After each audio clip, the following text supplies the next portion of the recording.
Hey guys, so today we're going to do a review on the Ridgid. It's the R4222T miter saw. It is the dual bevel compound sliding miter saw. I purchased it from Home Depot. I've had it roughly about 4 or 5 months now. I will give you a little bit of pros and cons, things I like about it, things I don't like about it.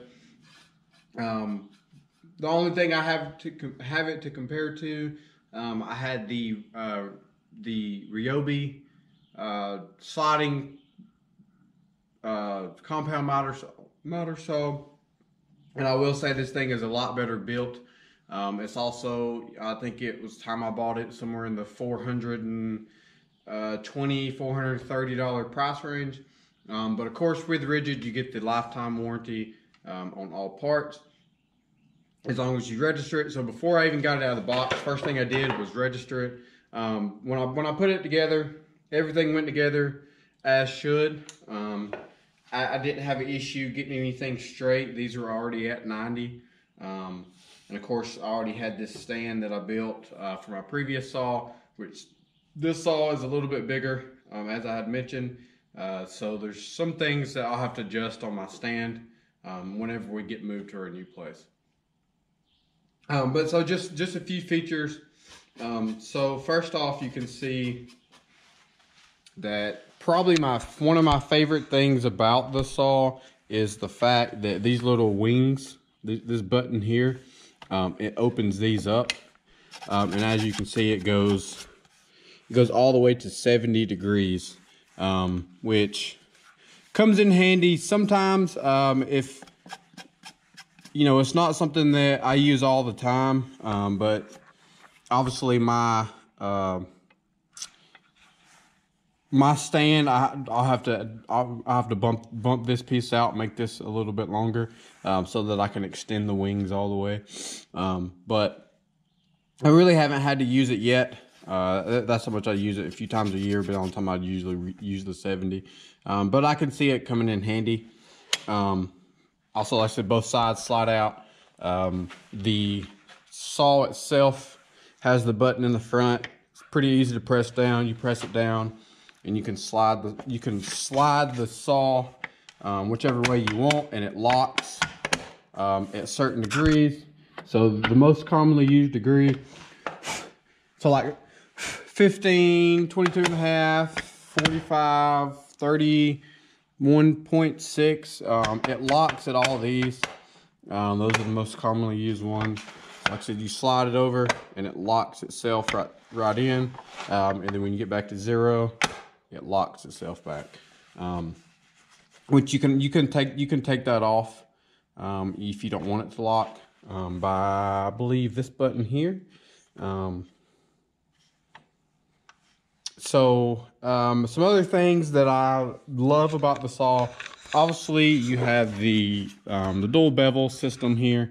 It can slide left and right.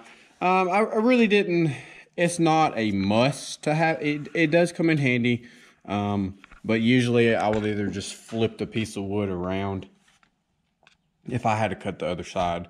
I could see doing trim work. It would come in handy, but for the price point compared to a dual bevel, compared to a single bevel, I think it's well worth it. The dust collection system, I don't have a full system in my shop yet. We're about to move. My new shop's getting built as we speak right now. So once I get it built, I can have me a full system, but until then you can kind of see the dust. I've done no cleanup here. The bag itself, it collects the majority of the dust. So this is easily 2 or 3 months worth of dust that's been sitting back here. So the bag does its job for what it can. And of course, on the back here, you have all kind of settings that I've never used before. Base crown setting. You have a place to tighten to keep it from sliding. If you don't want it sliding, you can tighten it down. And also on the other side, or on the back side, you have the handle back here that you can twist it to make the saw itself lean bevel side to side. Probably my favorite thing about this, so on my last saw, the Ryobi saw, I had it was an LED light, which was a absolute pain to get lined up, so I never used it. I just used the blade. So here on this saw, you have a when you turn the light on, so it shows you. Let me get a piece of wood. So it shows you the shadow of where you're going to cut. So y'all can see the shadow there. You see it lined straight up in the middle. And that obviously the shadow cut is very, very, very close to being extremely accurate. I use it 99% of the time. I always, of course, double check my cut. But of course, the first thing I did when I got the saw, I took the stock blade off. It's easily taken off. There's a screw or a bolt here. You hold the button down on this side right there, and that locks the blade to keep the blade, or to keep the blade locked so that you can spin that nut. I said the first thing I did was I took the stock blade off, sold it with the Ryobi saw, just kind of as a bonus, brand new blade, and I added the 100 tooth Diablo finish blade, so that there's basically no tear out on the cut. This is my favorite blade. I've been using these for about 3 years now. I got tired of sanding every time, so they're absolutely well worth the money. So a few things that I know. One thing in particular that I found that it bothers me about this saw is, I don't know if it's just mine or if it's all of these that do this.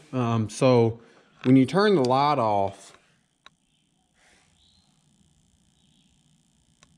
I don't know if y'all could hear that, but it has a slight whining sound, like I don't know, like it's, I'm trying to see if y'all can hear that. But it's only when the light's off. I don't know why it makes the noise. But the whole time that it's plugged in, it makes the noise. So I don't know. I mean, that's really, it doesn't affect the quality of the saw itself. But besides that, I mean, I've not found any complaints yet. Like I said, I've been using it for about 3 or 4 months now. I love the saw. I've never owned a Diablo, or not a Diablo, a DeWalt, or a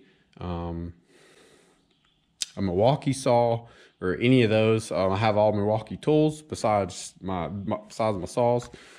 So you know, all this stuff easily comes off. It pops right off by these little set screws here. You just twist those off. These slide out. It doesn't clog up in the middle like my last one did. I've never had to clean this out. You know, overall, I really have no complaints. I would highly recommend this to anybody that is in need of a saw. Like I said, Ridgid comes with a lifetime warranty, so it's hard to beat that. But if y'all have any questions below, y'all can drop a comment below. I'll be glad to answer anything I can. This video is absolutely not sponsored by Ridgid. I don't have any sponsor for any tool, so this is my unbiased opinion. You know, everything from, it came packaged well, it shipped to my house. You know, for me, it's not extremely heavy, so The only complaint I have is that noise that it makes, which I don't know why it does that, but it doesn't affect the quality of the saw. It doesn't affect the saw itself. So, but thank you all for watching. There's more videos to come.